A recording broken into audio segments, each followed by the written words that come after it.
Seht ihr das? Von diesen Stechmücken hatte ich heute eine ganze Menge in meinem Zimmer. Das liegt wahrscheinlich daran, dass hier alles ehemaliges Sumpfgebiet ist. Tatsächlich hatten auch die ersten Siedler hier große Probleme mit Malaria und es starben sogar ganze Dörfer aus, die dann wieder neu besiedelt werden mussten. Und erst mit dem Bau des sogenannten Bega-Kanals wurde die Gegend hier dann entwässert. Der Plan ist jetzt, sich einmal Timișoara anzuschauen und dann gegen Abend werde ich in die Bergregion hier fahren, die sich nochmal von der Flachebene hier unterscheidet, aber auch immer noch zum Banat gehört. So, guten Morgen aus Timișoara oder wie es auf Deutsch heißt, Temeswar. Es ist die Hauptstadt des Banats und im 19. Jahrhundert wurde im Alltag hier auch auf Deutsch gesprochen. Timișoara war 1884 die erste Stadt in Europa mit elektrischer Straßenbeleuchtung im gesamten Stadtzentrum. Und die Stadt ist auch bekannt als Klein-Wien wegen der barocken Architektur und der Habsburger Stadtplanung. Viele der Gebäude hier stammen noch aus der Zeit, als die Habsburger die Stadt von den Osmanen übernommen haben. Und 1989 begann hier auch die rumänische Revolution gegen das Ceausescu-Regime. Daher nennt sich Timișoara auch die erste freie Stadt Rumäniens. Die Stadt ist heute ein Technologie- und Universitätszentrum mit vielen internationalen Firmen. Das ist mir gestern auch im Lidl aufgefallen, dass hier Menschen aus allen möglichen Ländern unterwegs sind. Genau, und ich drehe jetzt mal eine Runde durch die Innenstadt. So, hier haben wir einmal das rumänische Staatstheater, aber hier ist nicht nur das rumänische Staatstheater drin, sondern auch das deutsche.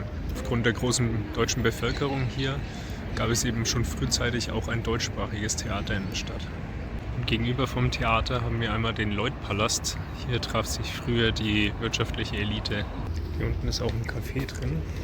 Kurz einen Blick reinwerfen. Auch wunderschön. Das ist der Victory Square, einer der großen Plätze der Stadt. Und hier eben diese alten Paläste ist der Neuhauspalast. Auch sehr schön. Und hier einmal die Kathedrale von Timișoara mit ihrem ganz eigenen Stil. Diesen bunten Dächern und die ist auch sehr schmal, wenn man es von vorne sieht.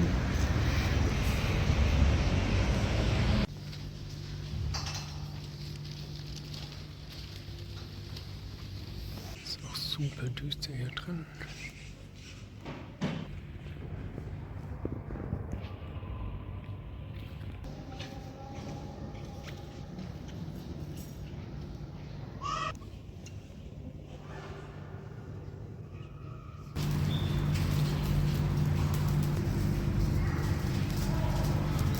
Auch sehr interessant zu sehen, dass eine Kathedrale so dunkel innen ist, habe ich glaube ich bisher noch überhaupt nicht gesehen. Also man konnte teilweise gar nicht die Fresken irgendwie an der Decke erkennen.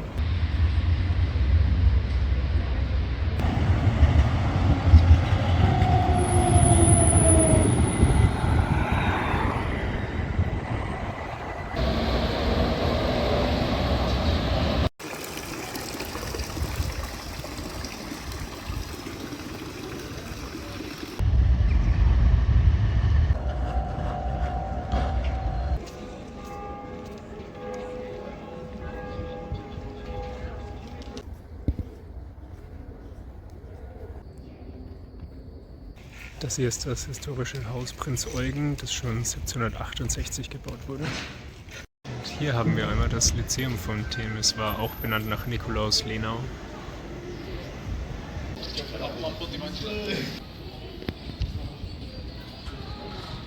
Das hier ist der Max-Steiner-Palast, der wurde 1909 gebaut im Jugendstil. Hier oben haben wir verschiedene Keramikelemente. Hier auch diese schöne Lampe.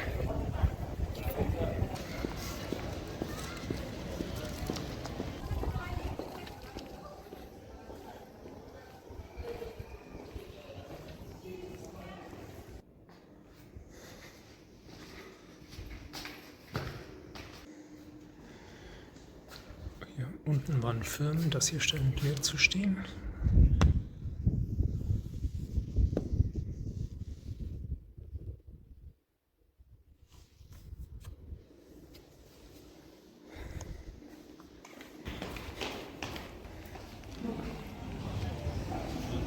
Und hier neben dem Max-Steiner-Palast haben wir den Bischofspalast.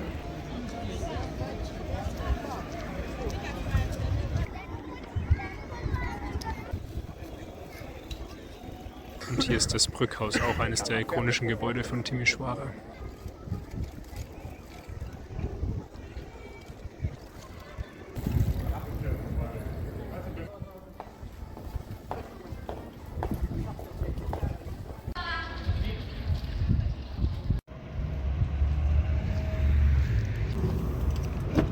ist einmal die Brauerei von Timișoara und ich traue mich wetten, dass die von Deutschen gegründet wurde.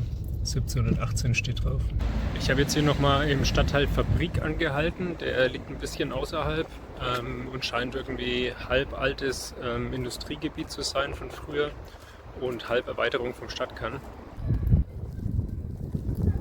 Und selbst hier außerhalb vom Stadtkern sieht man immer noch diese Stadtpaläste. Und auch hier hat man diese wunderschönen alten Fassaden.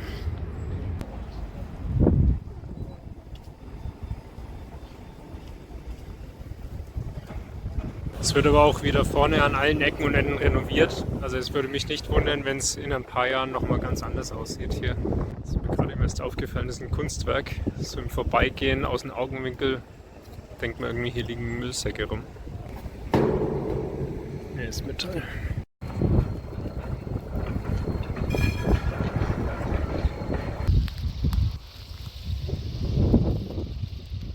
Ich sag doch, es verbrennt immer irgendjemand irgendwas hier. Schon wieder Rauchschwaden. So, wir verlassen hier jetzt langsam das Flachland, beziehungsweise nähern uns den Bergen. Hier vorne sieht man schon ein paar Hügel. Ganz weiter hinten auch noch schneebedeckte Berge. Das müssten dann die größeren Bergketten der Karpaten sein. Meine Unterkunft heute Abend ist, glaube ich, in den sehr niedrigen Ausläufern der Karpaten. So, und schaut mal daher, es scheint hier auch irgendwie ein Siemenswerk oder so hier zu sein. So, ich habe hier auf dem Weg nochmal kurz angehalten in Bad Buziasz, auch wenn es hinter mir nicht so aussieht, aber das war ein beliebter Kurort früher im Banat. Ich weiß nicht, wie viel noch übrig ist von damals, aber ich laufe mal kurz ein bisschen rum. Hier sieht man schon die Kolonnade.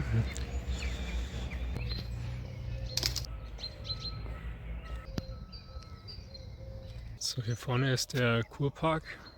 Ich schätze, das hat auch zum Kurbetrieb gehört, aber die Gebäude hier stehen alle leer. Also ich glaube, das wird schon noch als Kurort benutzt, aber eben in stark reduzierter Form. Ich habe vorhin ein paar Leute rumlaufen sehen, die aussahen, als wären sie irgendwie auf Kur, die ihren Powerwalk machen. Hier noch ein Gebäude im Kurpark, das leer steht.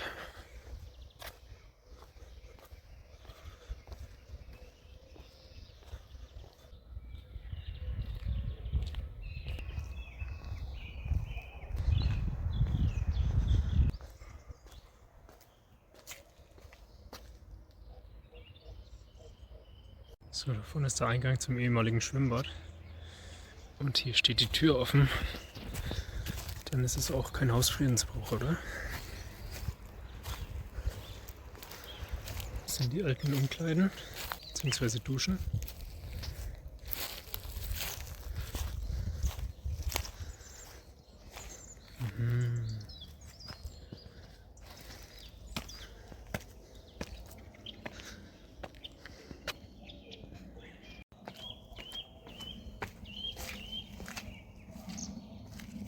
Und hier verfolgt das alte Sprungbrett.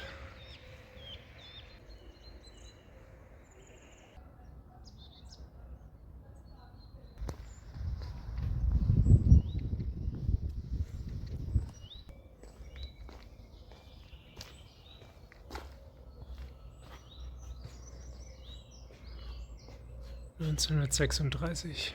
Fun Fact: Laut ChatGPT ist das hier mit 500 Metern die längste Kolonnade von Europa.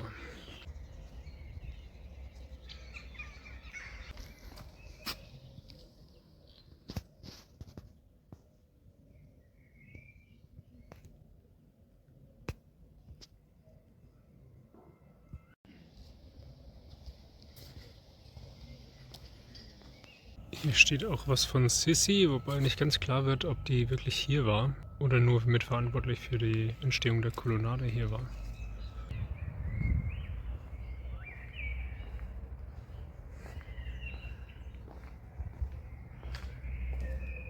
Man kann sich schon vorstellen, dass es hier echt schön war, als es noch alles instand war.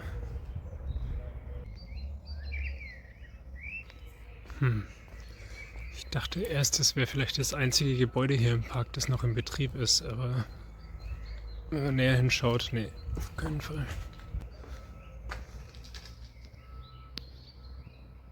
Das ist auch skurril. Hier neben dem Park ist ein Restaurant, das komplett wie ein Flughafen aufgebaut ist, samt Fliegern und allem. Aber Busiasz hatte nie einen Flughafen. Also statt ein historischer Flughafen scheint es ein historisches Flughafenrestaurant zu sein. Hier sieht man, 1978 stand das Flugzeug schon hier. Wurde wahrscheinlich ausgemustert, hier geparkt. Ja, vielleicht kam das Restaurant auch erst später dazu. Ja genau, hier sieht man es, 2005 wurde es zu einem Restaurant umgewandelt.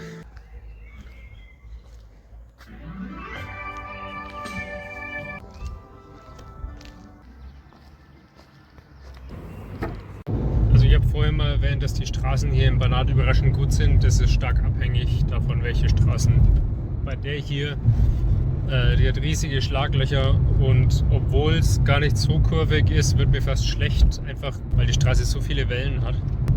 Aber ich habe mich hinter den hier geklemmt, der scheint ein Einheimischer zu sein, der weiß, wo die Schlaglöcher sind und solange ich in seiner Linie fahre, sollte alles gut sein.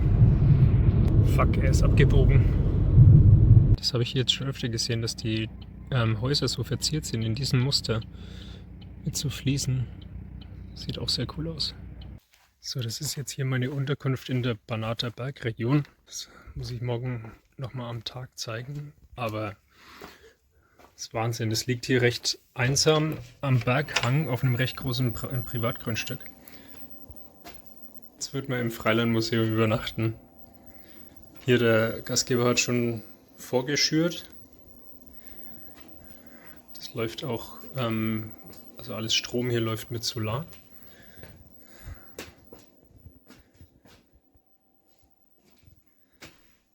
Aber wie schön ist das bitte? Ach, wenn ihr diese Wärme auch spüren könntet vom Ofen. Das macht das Ganze nochmal sehr heimlich. Ein extra Raum, den ich natürlich jetzt nicht brauche. Und ihr könnt mal raten, wie viel das hier gekostet hat. 33 € die Nacht.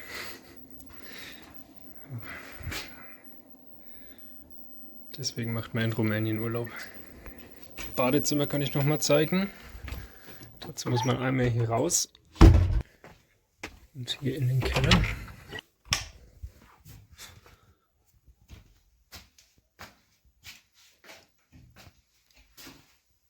Also Warmwasser und so weiter gibt es natürlich alles. Aber auch hier sehr schön eingerichtet.